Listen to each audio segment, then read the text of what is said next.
Bon, Bessimcha Vetuv Levav, le plus important dans notre vie, donc on a dit, c'est d'avancer, avancer vers le mieux, vers nous-mêmes, comme on l'a souligné dans notre premier cours. C'est-à-dire l'avancée ne doit pas nous dénaturer, mais nous donner d'être toujours plus nous-mêmes.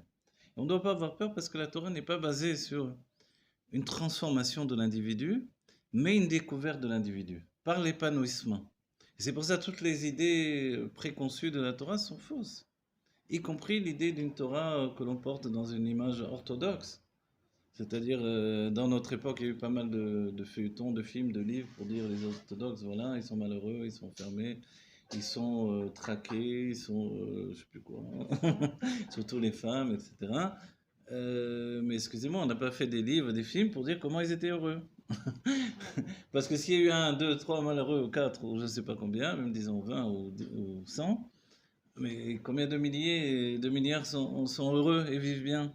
Alors, comme on n'a fait que des livres et des films pour dire que ceux-là étaient malheureux, du coup, on pense que voilà, c'est tous des tordus, ils sont tous malheureux, Ah ils bon. sont tous manipulés. Mais non, c'est pas ça le peuple juif.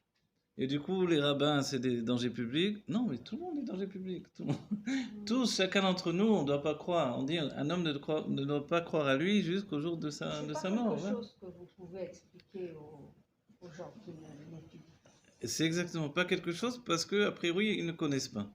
Ils Mhm. ne connaissent pas et quand on voit les choses de l'extérieur, alors on voit ce qui est donné. Comme le monde a plus une tendance à croire, quand on exprime les choses dans la révolte et dans la souffrance, etc., etc. Et cetera.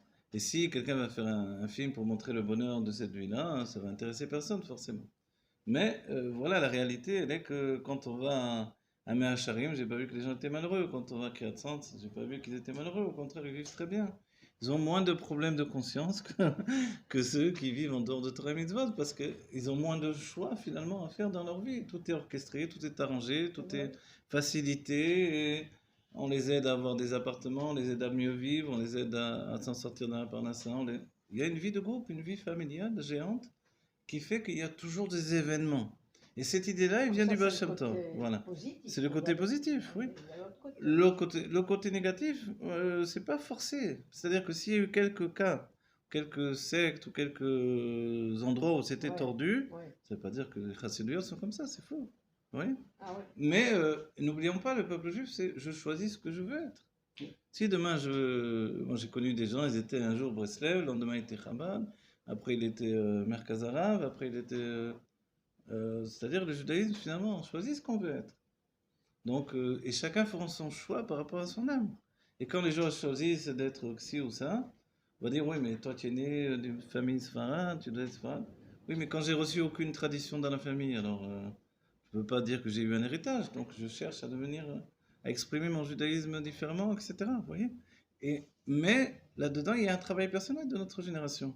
Aujourd'hui, on n'a plus le Sanhédrin, on n'a plus ce que l'on étudie, Khaev Mita, et les passibles de la peine de mort, de ci, de là. C'était à une époque où les choses étaient très différentes. Il y avait la royauté, où il y avait le Beth Amikdash, où le divin était perceptible, où les choses étaient différentes. Aujourd'hui, c'est terminé en réalité. Dès le moment où les Juifs n'ont plus force de loi réellement dans un monde qui est aussi gouverné à l'extérieur par les non-juifs et même dans le gouvernement d'Israël, c'est pas vraiment l'identité juive. Donc la Torah, elle a plus la même responsabilité sur le quotidien des hommes. Donc si je fais Torah Mitzvot, c'est parce que j'ai envie, c'est tout. Si je veux pas, demain j'arrête tout. Qui va me dire quelque chose? Oui. Y compris si j'habite à Mea Sharim ou si j'habite à Kiryat Sant, ce sera peut-être plus difficile spirituellement. Mais ça va vite les choses. Vous voyez? Donc il y a peut-être que certains milieux orthodoxes terribles et méchants et bêtes, ça peut exister, je ne dis pas le contraire, mais c'est vraiment une goutte d'eau par rapport à l'océan tout entier. Mais quand on prend cette goutte d'eau, on dit voilà, ils sont tous comme ça, alors là, non, c'est des bêtises. Des tordus, il y en a chez les non-juifs, il y a malheureusement chez nous aussi des gens qui se sont laissés corrompre par la vie, par les événements, par les choses, par les forces du mal, et qui ont fait des mauvaises choses, des mauvais agissements, comme il y a toujours eu. C'est pas nouveau, mais des problèmes psychologiques, il y en a à tout va, il y en a toujours eu dans toutes les époques. Mais dans l'ensemble, le peuple juif, on est un peuple saint. Saint, c'est-à-dire même spirituellement, on essaye de s'avancer. Et c'est pas parce qu'il y a eu des rabbinines qui ont dirigé les gens vers le mal et qui ont profité de certaines personnes innocentes qu'on va plus écouter la voix de la Torah. que ça soit en Tunisie, au Maroc, dans les pays ashkénazes, on a toujours été voir les rabbins. On a toujours demandé des halachot, ou même quand on n'était pas trop religieux, on allait leur demander des conseils.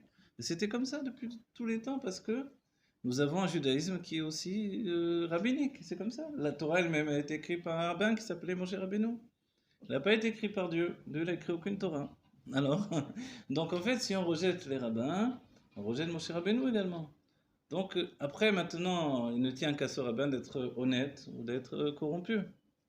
On n'en sait rien. On n'est pas là. Chacun avec son Justement, problème qu'est-ce qu'on fait personnel. avec ça?